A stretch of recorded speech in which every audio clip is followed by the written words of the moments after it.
right, y'all. Welcome to the Scott Horton Show. I am the director of the Libertarian Institute, editorial director of antiwar.com, author of the book Fool's Errand, Time to End the War in Afghanistan, and I've recorded more than 5,000 interviews going back to 2003, all of which are available at scotthorton.org. You can also sign up for the podcast feed. The full archive is also available at youtube.com/Scott Horton Show. All right, you guys, introducing the great Doug Bandow. When you pronounce it correctly, it's Bandow, I found out. Allies are supposed to help the U.S., but Americans always do the paying. Ain't that the way? Welcome back to the show, Doug. How you doing? Happy to be on. Well, you know what? I'm happy to have you here, but even more than that, I am so happy that you are writing for antiwar.com again. It is just great to have you right there in our lineup as a regular columnist. So am I. Luckily, things worked out, so it was nice to reconnect. Yeah, man. And it's always such great stuff, man. Including this one. Allies are supposed to help the U.S., but I don't know. It seems like, as Just Armando used to like to quote Garrett Garrett, saying, in the American empire, everything goes out, nothing comes back. And I guess we do get to export our inflation, so there's a bit of an advantage there. But mostly, the whole empire's at the expense of the American people for the benefit of, I guess, narrow interests, but never really the national interest, right? It is very strange. Past empires, you'd think they did it because they wanted to get rich by stealing from everybody else. We pay everybody else. So Americans pay, basically to get them to be our allies, and then we pay to protect them. It's a constant payout on the America's part, which makes no sense if you really want to be an empire. Yeah. Which I don't think you're recommending just loot everybody for their goal. Just that at least that would make sense. No, that's the point is, if you want to be an emperor, I'd want to have fun. I'd want to use my power as opposed to I'm going to be an emperor and then pay everybody else for the privilege. That doesn't strike me as being a very good deal. Yeah. All right. Well, so I was talking with your buddy Ted Carpenter earlier on the show about Russia. And one of the things we were talking about is whether or not they are intent on dominating Eastern Europe, maybe even literally invading and occupying it, and whether America needs to rally our NATO alliance in order to keep them at bay, or whether that's all a bunch of nonsense. What do you think? Well, I don't see any evidence that Putin is a fool. I mean, if you invade Eastern Europe, number one, he'd have a very hard time swallowing it, and he'd be starting a real war. I've seen nothing to suggest that he has any interest in that. I think they have fairly limited ambitions. I call them a pre-1914 great power. It's like Imperial Russia. You respect our borders, treat us with respect, don't screw with us. But, empire, the guy's been in power longer than Adolf Hitler. And his empire, if you want to call it that, is what? Abkhazia, South Ossetia, the Donbass. This is a guy who wants to prevent us from going after him. And I think that's far more his concern. Yeah. Expansion of NATO, everything else that's been going on. He's trying to keep us at bay. Yeah. That's funny. And in fact, even the Donbass begged to be absorbed into Russia, and he said no. He helped them keep the Kiev government out, but he refused their referendum to join the Russian Federation. See, I think he has a sense of what you want to swallow and what you don't want to swallow. Crimea was historically part of Russia. No surprise about that. He didn't want to lose the base in Sebastopol. Majority of people there wanted to be back in Russia. This is a nice way to kind of slap back at the U.S. and Europe. But the idea of the Donbass, this is a mess. A lot of people there don't want to go with Russia. It's got a mix of folks. Why would you want to take that on? You help people out, cause a little trouble, but the last thing he wants to do is bring it all inside his own. Yeah, and, Eric Margulies, back when the war was breaking out in the first place back in 2014, even, in fact, maybe in 2013 before the coup, was pointing out about how much the East had to lose with a trade deal with the EU. They had these old decrepit industries that only survived through this massive protection of unfree trade with the rest of Europe and how they were just certain to be absolutely against the new order here and would be insistent on rejecting it. And then, but that's the same reason that Russia didn't want them, is because they were going to cost a lot more than they were going to gain from absorbing those areas with the industries that dated back to the Soviet era.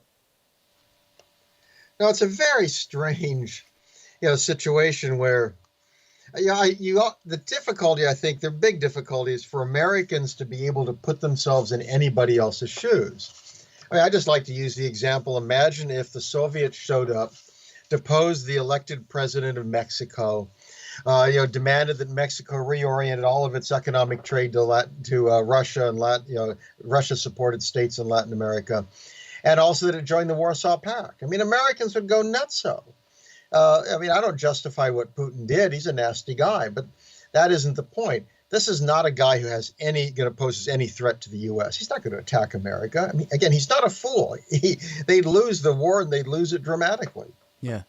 They always demonize him by talking about what a sociopath he is, but I think that's great. Sorry, audience. I'm sure I'm repeating myself from some other interview or something, but isn't it wonderful that this guy doesn't have emotions? What if he had emotions? We might be in real trouble right now for all of the smack that America's been talking, all the things that America's been doing to essentially, repay them with unkindness for everything they've done for us in this century so far. Which is a lot, right? From the Afghan war to twisting the Ayatollah's arm for us to preventing war in Syria, full war in Syria, all that. Now, that's one of the great ironies, of course, is that Russia long was helpful for us in Afghanistan, providing logistics support and other stuff. I mean, it's not like they like Islamic radicals, but the whole question about are they paying bounties in terms of American soldiers there? Well, the U.S. is providing Javelin anti-tank missiles for Ukraine, which are going to be used to kill either Russians or ethnic Russians supported by Russia.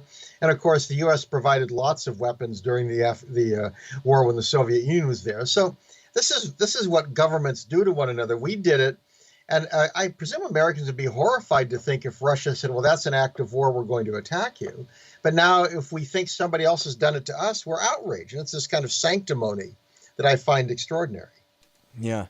And now, I guess, I'm not sure if you live right in D.C., but I know you live somewhere near it. I wonder if... I'm in Virginia, south of D.C. Uh-huh. So, I mean, you can sort of take the temperature. Are these people completely crazy? Or it's just what they call the information bubble from being in power and having only a few people who agree with you around and this kind of thing? Because it seems like they're so bad at taking over the world, and yet they don't know that.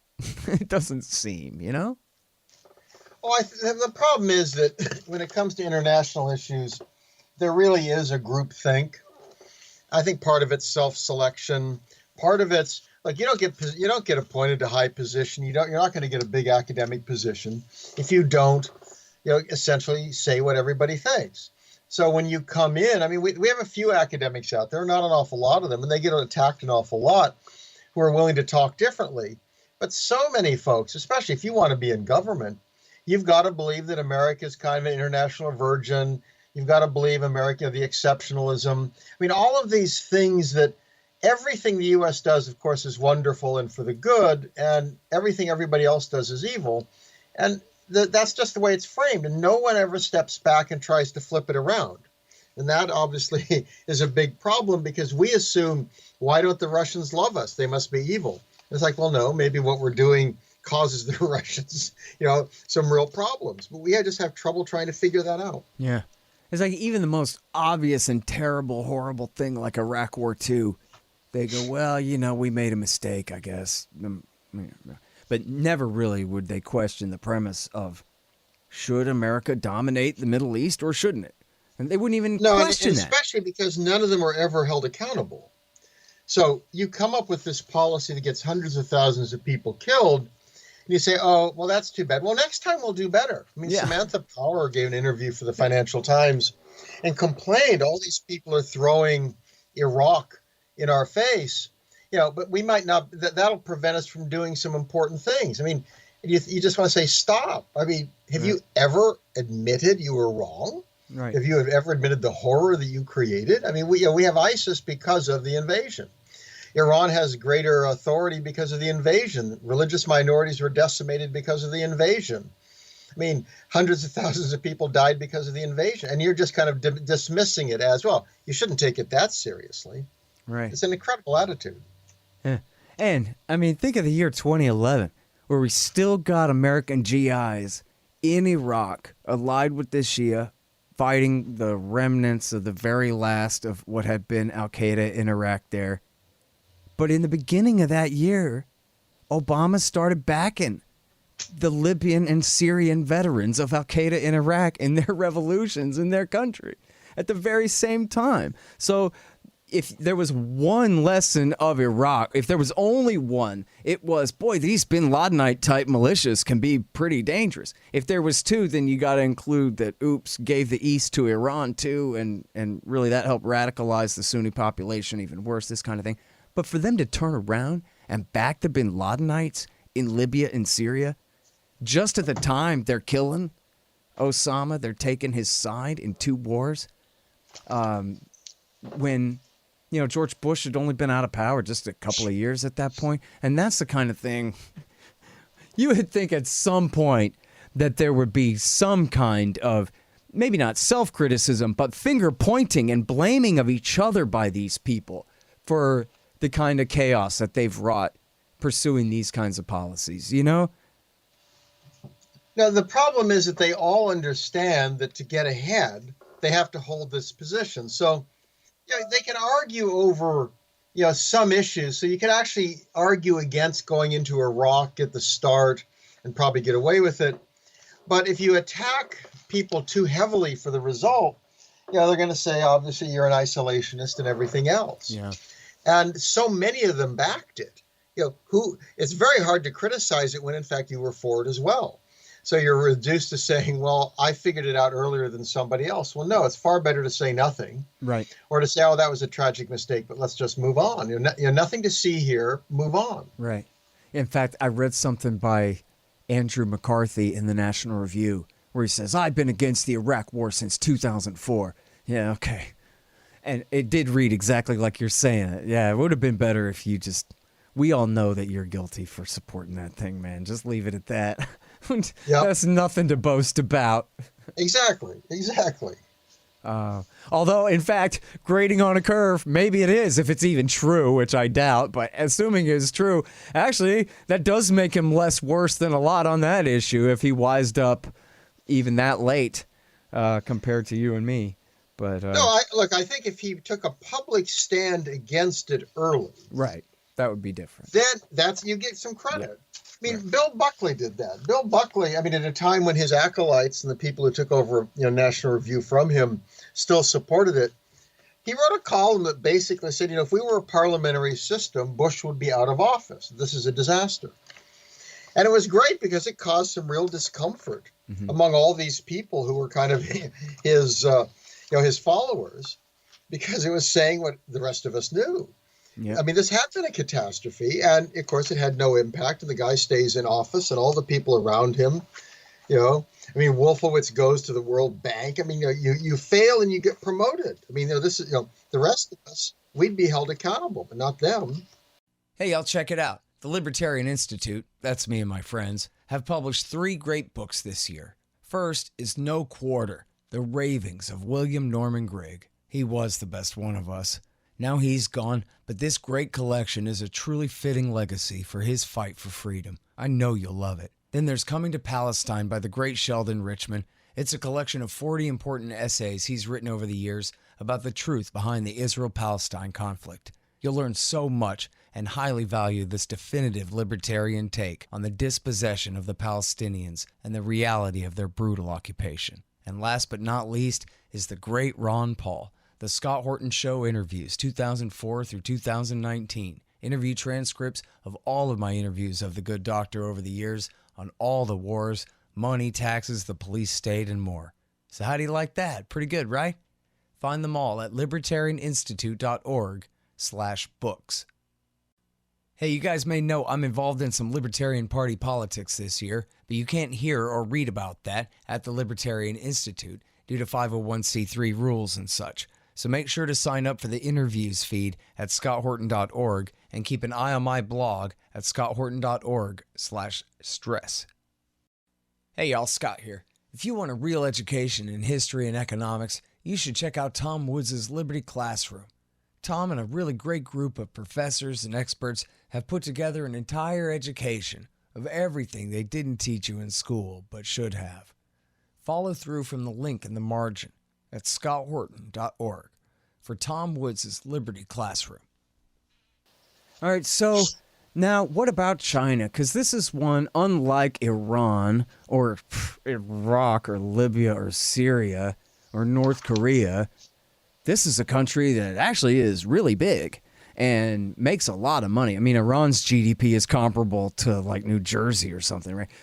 But China, they are a plausible global competitor to the United States. If you yell it at me loud enough, maybe I'd be scared, Doug. So maybe what's going on there is not Washington's fault. Maybe it's just Beijing's fault. They are, you know, the communist totalitarian dictatorship after all. Well, look, I think it's important to essentially say two different things. One is, this is an evil regime, and I mean this particularly because of Xi Jinping. You know, there are differences among communist rulers. The guys that, you know, preceded him weren't people we'd view as very nice, but it was a much looser kind of authoritarian system. I mean, there really were. I mean, the Cato Institute worked with a group called the Uni-Rule Institute. We gave them the Friedman Prize back like 2012 or something. I mean, it was headed by, actually, the guy's name was Mao, not related to the evil Mao, but Mao Yushi. But, you know, very good in promoting free markets, pushing for economic reform. And they were always very careful. You know, they never attacked the Communist Party. That was always the red line you couldn't get away with. But we could openly hold conferences with them. And they got closed down last year. I was actually in China. I went by what was their last office. They were pushed out of the first two. They were off in an apartment way out in the suburbs. And the government shut down their license, and they actually refused to let the executive director travel to America. You know, I mean, and that just showed the current regime allows absolutely no criticism, no independent thought. And we see this in many areas. I mean, the religious persecution is very, very harsh, much tighter internet controls. And what we're seeing in Hong Kong, and they basically are going to turn Hong Kong into any other Chinese city. This national security law is worse than anyone expected. It's very ambiguous. It can be applied to anybody. You can be dragged to China, thrown in jail there. They technically apply it around the world. I mean, my criticism of China technically could violate the law. So if I traveled through Hong Kong or Beijing, I could be arrested. Probably won't happen. But so I think we want to criticize the regime and say, you know, this is the ultimate of nasty regimes. On the other hand, number one, war would be really, really stupid. We don't want that. Number two, the future is not certain. I mean, this is a country that has huge economic problems, massive demographic problems, an aging population, an overhang, a property bubble, bad loans. I mean, this is a place that really could go through wrenching problems. So it's not the 800-pound gorilla. And it doesn't want war. And the future also, it's uncertain in the sense that Xi Jinping will die. He's a human being. And things could change rapidly. He's a very different guy than the person before him in 2012. You know, once he's gone, we could see a rapid change. Mao Zedong, the bad guy, died. And Deng Xiaoping, not a liberal when it came to politics, but radically changed everything else. Economic reform, I mean, personal autonomy. I mean, there's a time you'd have to get government permission to get married. You know, all of that swept away. So I think we want to play the long game. And we have to be very careful. I think it's other areas we're going to want to push back on them, but we want to make sure we don't inflame nationalism. We don't personally insult them. We don't try to humiliate them. Young people there, I've spoken at universities there a lot. Young Chinese want to be free, but they're nationalists. So if in effect you tell them they have to choose between the US government and the Chinese government, they choose the Chinese government. So you don't want to kind of attack China as an entity for them. What you want to do is empower them to the extent you can, get information to them, engage them. The idea of refusing to have students come to America is the most monumentally dumb thing this administration could do. I mean, what better can you do that you immerse students in America? It's not just Chinese, but around the world. I mean, I've met Arab students. They come to America. They love it. They tell me how much they love American beer. And I say, oh, is that, kind of a beer without alcohol? This is special Islamic beer. I mean, the point is, we want to recognize China is very difficult to deal with because it's so powerful and big, but it's also very delicate. If we want a good outcome, we have to be careful what we do. And the administration wants to use it for political purposes. Well, that's the worst thing you can do. Yeah. It's going to be a race to the bottom. Right. Yeah, it seems like they could just find some other issue to exploit than the yellow peril. Oh, man, Exactly. it can be really hard to climb down from that kind of thing, just as we're seeing with the Democrat side doing to Russia. Same difference, That's right. But now, so what about this, right? It seems to me like if China didn't exist, the American empire is still falling apart anyway. And that, the high point was Iraq 2003, and everything has fallen apart after that. And so now you have like a real emotional problem on the part, those same DC people who only believe each other's agreements and stuff, that this has got to be somebody's fault other than theirs, of course. It can't be because of their Middle East wars and all the chaos they created there. So, and then here now is China, which, regardless of America's policies in the Middle East, is certainly rising. As you say, they have their Ponzi problems and everything else, but they're certainly rising in relative power compared to themselves 10 and 20 and 30 years ago. It's unbelievable the amount of economic growth and therefore power that they've gained there. And so I guess the question is, how much of this is just an emotional problem on the part of the individual kind of members of the Washington blob, that they just sort of project this giant threat onto China, that as we're falling, this rising great power is going to take our place and dominate the world. If we don't stop them, we have to make this last ditch effort to hem them in before it's too late, Doug. That kind of thing, right? Well, I think the basic problem is the starting point. I like to joke that American foreign policy basically is we apply the Monroe Doctrine to the entire world. The original Monroe Doctrine said America dominates the Western Hemisphere, Europeans stay out. But basically our position now is we get to dominate every continent. We should be able to defeat every country, on its border. If that's your perspective, then China's a big problem because, what China doesn't have to have 10 or 11 carrier groups like we do. China just has to be able to sink our carriers. And that's a lot easier. I mean, it's still not easy. I mean, carriers are kind of phenomenal creatures and they have a lot of ships around them. Nevertheless, you look at it, we have to steam our carriers thousands of miles away to the Chinese coast. Well, they're pretty vulnerable. So it costs a lot to do that. We're used to doing that. So we've spent the last, however many years, certainly the last quarter century after the destruction of the Soviet Union, the unipower, all the hype that went into that. So I think there's a big problem. Folks are sitting in Washington saying, wait a minute, weren't we supposed to determine whether Russia, could, have a war with Georgia? And aren't we supposed to determine whether, who owns what island and, little atoll and piece of rock in the Asia Pacific? So I think that's causing almost a mental breakdown in Washington because their view is we're supposed to do all that stuff. They're used to it. That's the order. Right. And China's going to destroy that. So it's not that China's threat. I tell people China's not going to attack Hawaii. I mean, the issue is, are we prepared to go to war to make sure we dominate, East Asia, that we dominate the Asia Pacific, that we dominate the territorial waters right off China? That is a big ask. I mean, and imagine how the Chinese feel. Well, imagine if the Chinese sent their ships up and down the eastern seaboard into the Caribbean and they told us what we could do towards Cuba. And, Beijing had a lot of discussion about the potential of war with America. Mm-hmm. I mean, Americans wouldn't just sit there and say, oh, that's okay. The Chinese are nice people. Americans would say, well, maybe we better build some stuff. We need to make sure they can't do that. So I think that's really animating people. I mean, they're not fools, but it's your starting point. If your worldview is we should dominate the world, anything that undermines that is seen as a threat. And then now people talk about vital interests as if it's vital that we decide whether or not the Philippines or China-controlled Scarborough Reef. Quite honestly, it doesn't matter. Right. Probably nicer from our standpoint if it's the Philippines, which is kind of a half-failed state, but generally friendly towards us. but certainly no reason for us to go to war or get terribly excited. Mm-hmm. Well, and, again, too, back to sort of the denial on the part of the people in D.C. running the empire here, and back to the Iraq War, too, that if the USA is going to be the world government to enforce the liberal world order, as they call it, it's a big planet.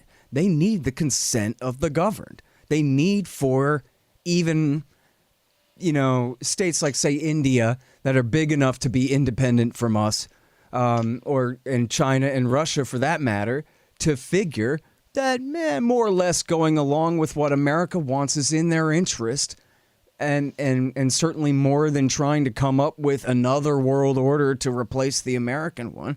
And yet, it's not really liberal in the good sense, this world order, is it? I mean, its capitalism is completely corrupt, and it's democracy just means aggressive war against tyrants who have fallen out of favor, as opposed to tyrants who are loyal clients, and this kind of thing. So why would they expect that anyone else would go along with it at this point? It ain't like it played out the way that they thought it was all going to. Iraq was going to be a shining city on the hill for the rest of the Middle East to follow that. Boy, doing what America says is definitely the way to go, but it just didn't play out that way, right? They still don't know that, though. Well, they keep saying, don't worry, this time we'll get it right. I mean, that's the kind of fun aspect of it, is it really doesn't matter how bad they do, because trust us, next time. I mean, that's kind of, I mentioned Samantha Power. I mean, this idea that, why are you blaming us for Iraq? Why would you look at Iraq and say we shouldn't be able to do it again? Right. All these great things we've just got to do. Don't you understand that? Right. So they don't see this as undermining their purpose. That was just a glitch. Right. We all know, they're all social engineers. I mean, it's Madeleine Albright. I mean, Madeleine Albright is the epitome of this. She once said, we stand taller, we see further. And she believes that. Despite the disaster, we look at the last 20 years in the Middle East and you want to run screaming from the room. But she says, America's so smart. And then, how about the death of 500,000, Iraqi babies? Well, we think the price is worth it. Yep. And then to Colin Powell, she says, what's the use of having this great military if we don't use it? I mean, his next line in his autobiography was, I almost had an aneurysm. I mean, this is a guy who, whether you like him or not, I mean, he had soldiers under him in Vietnam and they died. He understands what war is. Yeah. So I think that kind of attitude permeates Washington. So people don't even understand that the positions they take are ridiculous, because everybody they deal with shares those visions. And, as much as I've complained about it, I never thought of it from China's point of view, looking at the way that George W. Bush pushed North Korea to nuclear weapons. That must have been like the absolute slowest motion crazy train wreck taking place in their eyes, right in front of their face. That here's a country that we had a perfectly good deal with, and Bush abrogates the deal, threatens them in their nuclear posture review, and adds all these sanctions and threatens them with John Bolton, hires John Bolton to threaten them until they finally decide, okay, fine, I guess we'll make atom bombs then. And I've always complained about that, but I never thought about how bad that must have looked from Beijing, that you guys are the world police, right? You guys are the ones that we're supposed to cede the world order's diktats to, because you stand so much taller and see so much further, huh? Yeah.